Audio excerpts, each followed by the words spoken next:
श्री स्वामी समर्थ. नमस्कार मित्रांनो, आपण आपल्या वडीलधाऱ्या मंडळींकडून नेहमीच ऐकत आलो आहोत की नेहमी सकाळी लवकर उठायला हवे. ते आपल्याला सकाळी लवकर उठण्याचे असंख्य फायदे सांगत असतात. सर्व आया त्याच्या मुलांना सकाळी लवकर उठवत असतात, परंतु आपली नवीन पिढी जी स्वतःला खूपच मॉडर्न समजत असते, ती रात्री उशिरापर्यंत जागत असते आणि सकाळी उशिरापर्यंत झोपायला ते खूपच फॅशनेबल समजत असतात. वास्तविक पाहता आपल्या घरातील वडीलधारी मंडळी सकाळी लवकर उठण्याबद्दल खूप काही गोष्टी सांगत असतात. त्या सर्वांच्या मागे खूप मोठ्या आध्यात्मिक गोष्टी लपलेल्या असतात. इतकंच नाही तर सकाळी लवकर उठण्यामागे वैज्ञानिकदृष्ट्या सुद्धा चांगले फायदे आहेत. सकाळचा जो मुहूर्त असतो त्या मुहूर्ताला ब्रह्ममुहूर्त म्हणून ओळखले जाते आणि या वेळेला आपलं डोकं प्रकृतीच्या वातावरणामध्ये अगदी योग्य प्रकारे सक्रिय होत असतो. रोजच्या रोज सकाळच्या वेळेत जी आपण प्रार्थना किंवा ध्यान केला जातो त्यामुळे सकारात्मकता आणि यश आपल्याला मिळत असते. मित्रांनो, याच विषयावर एक कथा आहे. त्याचबरोबर ध्यान करण्याची एक विधी आम्ही तुम्हाला सांगणार आहोत. या विधीचं जर तुम्ही पूर्ण 21 दिवस पालन केलं तर तुम्ही तुमचे सर्व स्वप्न पूर्ण करू शकता. अशा व्यक्तीला ब्रह्मांडाच्या शक्तींची विशेष मदत मिळू लागते. त्याचबरोबर त्या व्यक्तीचं मन स्थिर आणि तो व्यक्ती अत्यंत बुद्धिमान बनतो. तर चला मित्रांनो, मी तुम्हाला ही कथा सांगते. एका वेळेची गोष्ट आहे. नारद मुनी जेव्हा आकाशमार्गाने चालले होते तेव्हा रस्त्यात त्यांना देवराज इंद्र भेटतात. तेव्हा देवराज इंद्र नारद मुनींना विचारतात, हे नारद मुनी, मी पाहिलं आहे की प्रत्येक मनुष्य जो सकाळी ब्रह्ममुहूर्तावर उठतो तो अत्यंत सुखी असतो. असं का आहे? नारद मुनींना ह्या गोष्टीचं ज्ञान नव्हतं. ते म्हणाले, हे इंद्रदेव, मी तुम्हाला तुमच्या या प्रश्नाचे उत्तर उद्या देईन. व त्यानंतर नारद मुनी तेथून वृंदावनात भगवान श्रीकृष्ण यांच्या नगरीमध्ये पोहोचले आणि तिथे पोहोचल्यानंतर त्यांनी पाहिले की भगवान श्रीकृष्ण एका झाडाखाली उभे राहून सुमधुर आवाजात बासुरी वाजवत होते आहेत. जसे नारद मुनी भगवान श्रीकृष्णांजवळ पोहोचले, श्रीकृष्णांनी बासरी वाजवणे थांबवले व त्यानंतर भगवान श्रीकृष्ण नारद मुनींना म्हणाले, हे मुनीवर, तुम्ही खूपच काळजीत दिसत आहात. तुम्हाला कोणत्या गोष्टीची काळजी आहे? तेव्हा देवर्षी नारद मुनी म्हणाले, हे भगवंत, आज मी आकाशमार्गाने वैकुंठाच्या दिशेने चाललो होतो. तेव्हा रस्त्यात मला देवराज इंद्र भेटले. तेव्हा त्यांनी मला विचारलं, हे नारद मुनी, जी व्यक्ती सकाळी लवकर उठतात ते सर्वजण इतके आनंदी का असतात? हे भगवंत, मी याच प्रश्नाचे उत्तर जाणून घेण्यासाठी तुमच्या जवळ आलो आहे. तेव्हा भगवान श्रीकृष्ण म्हणाले, हे नारद मुनी, खरंच देवराज इंद्र यांनी तुम्हाला हा प्रश्न विचारून समस्त मानवजातीचा कल्याण केला आहे. आजच्या कलियुगातील मानवासाठी हा प्रश्न इतका जास्त महत्त्वपूर्ण आहे. ज्या प्रकारे त्यांच्या शरीरामध्ये वसलेली त्यांची आत्मा आहे, हे देवर्षी, मी तुम्हाला या प्रश्नाचे उत्तर एका कथेमार्फत देणार आहे. कृपा करून तुम्ही या कथेला शेवटपर्यंत नक्की ऐका आणि जो पण मनुष्य या कथेला पूर्ण ऐकेल त्या व्यक्तीला ब्रह्ममुहूर्तावर सर्व रहस्य समजून जाईल व त्यामुळे त्याचं संपूर्ण जीवनच बदलून जाईल. तेव्हा नारद मुनी म्हणतात, हे भगवंत, तुम्ही ही कथा सांगण्यास प्रारंभ करा. मी ही कथा शेवटपर्यंत ऐकणार आहे आणि या कथेचा प्रसार सर्वत्र करणार आहे. तेव्हा भगवान श्रीकृष्ण कथा सांगण्यास प्रारंभ करतात. एका नगरीमध्ये एक मुलगा राहत होता. तो मुलगा स्वभावाने खूपच चांगला होता, परंतु त्याला एक खूप वाईट सवय होती. तो सकाळी उशिरापर्यंत झोपत असे. सकाळी लवकर उठण्यासाठी अनेक प्रयत्न करण्यात आले, परंतु कोणालाही त्यामध्ये यश मिळाले नाही. तो मुलगा 9 वाजायच्या आधी कधीच उठत नव्हता.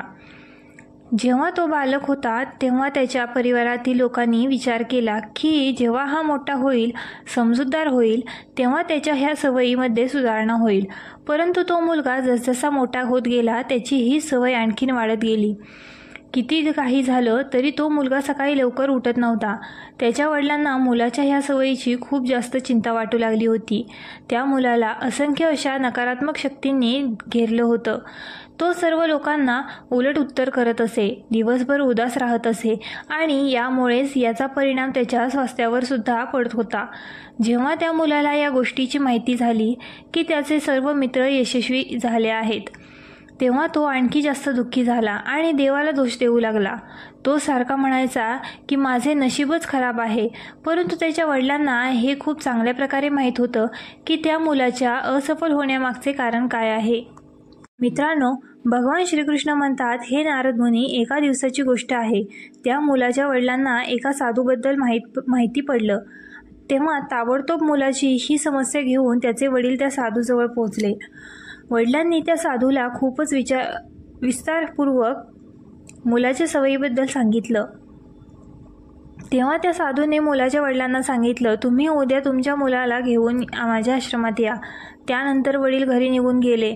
त्यांना माहीत होतं की त्यांनी जर सरळ मुलांना सांगितलं की तू जाऊन साधूला भेट, तर त्या मुलगा कधीच तयार होणार नाही. त्यामुळे त्यांनी एक योजना बनवली. त्यांनी त्यांच्या मुलाला त्यांच्या जवळ बोलावलं आणि सांगितलं, तुझे सर्व मित्र त्यांच्या आयुष्यात यशस्वी झाले आहेत, मग तुला यशस्वी व्हायचं नाही का? तेव्हा मुलगा म्हणाला, हो बाबा, मला सुद्धा यशस्वी व्हायचं आहे, परंतु जेव्हा पण मी माझ्या मित्रांना त्यांच्या या यशाचं रहस्य विचारत असतो तेव्हा ते मला काहीच सांगत नाहीत. मित्रांनो, भगवान श्रीकृष्ण म्हणतात, हे नारद मुनी, वडील म्हणतात, मला हे रहस्य कळले आहे की तुझे मित्र यशस्वी का होत आहेत. तेव्हा मुलाने खूपच उत्सुक स्वरात विचारलं, तुम्हाला काय समजलं आहे? कृपा करून मला सुद्धा सांगा. वडील म्हणाले, उद्या सकाळी तुला एका साधूच्या आश्रमात जाऊन त्यांना भेटायचं आहे. जर तू तिथे वेळेवर पोहोचलास तर तो साधू तुला एक असा मंत्र सांगणार आहे ज्यामुळे तू यशस्वी बनशील, परंतु एकच अडचण आहे. तेव्हा मुलानं विचारलं, कोणती अडचण आहे? वडील म्हणाले, जेव्हापर्यंत तू झोपून उठशील तेव्हापर्यंत साधूला भेटण्याची वेळ संपून जाते. तेव्हा मुलगा म्हणाला, बाबा, मी पूर्ण रात्र जागाच राहील आणि सकाळी त्या साधूला भेटून येईल. तेव्हा वडील म्हणाले, ठीक आहे, परंतु एक गोष्ट लक्षात ठेव, तू नेहमी त्या साधूच्या आज्ञेचं पालन कर. वडिलांचे बोलणं ऐकल्यानंतर मुलगा अत्यंत उत्साही झाला. आयुष्यात पहिल्यांदा पूर्ण रात्र तो जागरण करणार होता, परंतु काहीच वेळात त्याला झोप आली आणि तो झोपून गेला. पुढच्या दिवशी सकाळी जेव्हा तो उठला तेव्हा त्याला समजलं की साधूला भेटण्याची वेळ संपून गेली आहे. तेव्हा वडील मुलाजवळ आले आणि म्हणाले, तू तुझ्या आयुष्यात कधीच यशस्वी बनू शकणार नाहीस, जाऊन झोप. वडिलांचं बोलणं ऐकून मुलाला खूप जास्त वाईट वाटलं. त्याने मनातले मनात स्वतःला आव्हान दिलं की उद्या सकाळी तो साधूला भेटण्यासाठी नक्की जाईल. त्याने त्याच्या हातावर एक छोटीशी जखम केली. जखमेमुळे त्याला रात्रभर झोप आली नाही. मित्रांनो, भगवान श्रीकृष्ण म्हणतात, हे नारद मुनी, ही त्या मुलाच्या आयुष्यातली पहिली वेळ होती जेव्हा त्याने सूर्योदय पाहिला होता. तो ताबडतोब तयार होऊन साधूला भेटण्यासाठी गेला. आज त्याला काहीतरी वेगळा अनुभव येत होता. तो स्वतःला खूप शांत अनुभवत होता. चालत चालत जेव्हा तो मुलगा साधूच्या आश्रमात पोहोचला तेव्हा तिथे गेल्यावर त्याने पाहिलं की साधू आणि त्यांचे काही शिष्य ध्यान लावून बसले आहेत. भगवान श्रीकृष्ण म्हणतात, हे नारद मुनी, धनाची वेळ समाप्त झाली तेव्हा तो मुलगा त्या साधूजवळ पोहोचला आणि त्यांना प्रणाम करत म्हणाला, हे महात्म्या, तुमच्याकडे असा कोणता मंत्र आहे की ज्यामुळे मी माझ्या आयुष्यात यशस्वी होऊ शकतो? कृपा करून तुम्ही मला तो मंत्र सांगा. मला सुद्धा माझ्या मित्रांप्रमाणे माझ्या आयुष्यात यशस्वी बनायचं आहे आणि एक चांगलं जीवन जगायचं आहे.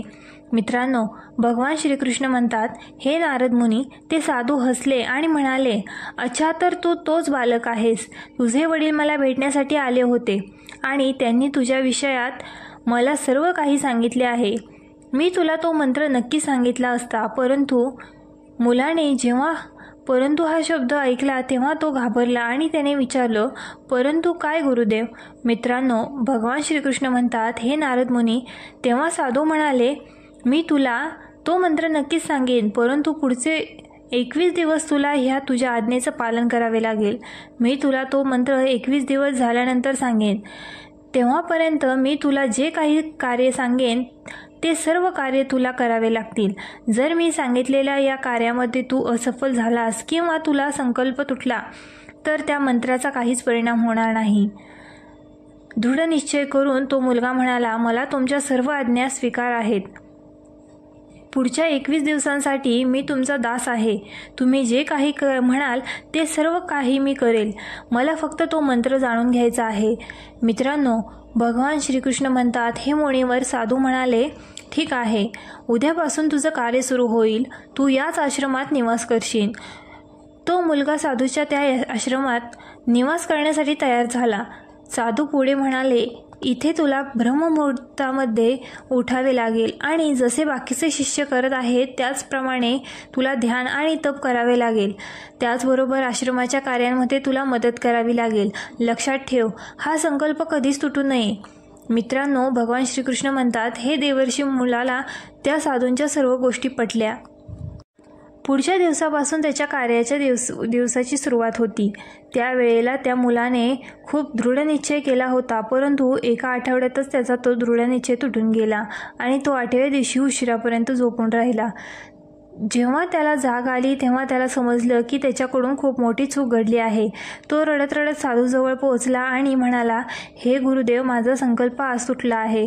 आता मी माझ्या आयुष्यात कधीच यशस्वी बनू शकणार नाही. त्या साधूंनी त्याला समजावत म्हणाले, तू पुन्हा एकदा सुरुवात कर, पुन्हा एकदा संकल्प कर. मुलाने साधूला प्रश्न विचारला, सकाळी लवकर उठणं इतकं जास्त आवश्यक का आहे आणि येथील सर्व लोक इतक्या लवकर का उठतात? मित्रांनो, भगवान श्रीकृष्ण म्हणतात, हे मुनिवर. तेव्हा साधूंनी मुलाला समजावून सांगितलं, सकाळी ब्रह्ममुहूर्तावर उठण्यामागे खूप मोठा शास्त्र लपलेला आहे. तेव्हा मुलगा म्हणाला, हे गुरुदेव, कृपा करून मला तुम्ही तो शास्त्र सांगा.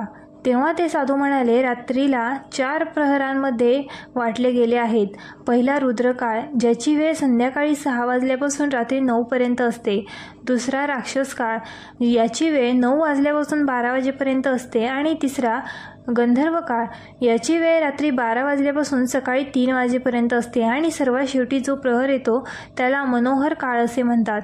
या मुहूर्ताला ब्रह्ममुहूर्त किंवा अमृत वेळ असं सुद्धा म्हणतात. या प्रहराची वेळ सकाळी 3 वाजल्यापासून 6 वाजेपर्यंत असते. ही तीच वेळ आहे ज्या वेळेमध्ये पूर्ण ब्रह्मांडातील नकारात्मक शक्ती निष्क्रिय स्वरूपात असतात आणि सकारात्मक शक्ती सक्रिय होत असतात. ब्रह्ममुहूर्त म्हणजेच देवमुहूर्त. ब्रह्ममुहूर्ताचा अर्थ देवांची वेळ असा असतो. मित्रांनो, भगवान श्रीकृष्ण म्हणतात, हे देवर्षी. ते साधू पुढे म्हणतात, या वेळेला देव धर्तीवर विचरण करत असतात आणि जे मनुष्य जागे असतात त्यांच्यावर देवांचा खूप सकारात्मक प्रभाव पडत असतो. ब्रह्ममुहूर्त एक अशी वेळ असते ज्या वेळेला मनुष्याचे मस्तिष्क पूर्ण खाली असते. या वेळेला त्याच्या मस्तिष्कामध्ये कोणत्याही प्रकारचे विचार नसतात आणि जेव्हा या वेळेला व्यक्ती पुस्तक उघडून काही अभ्यास करत असेल तर या वेळेला त्याला सर्व काही लक्षात राहत असतं आणि ते जास्त वेळासाठी लक्षात राहत असतं.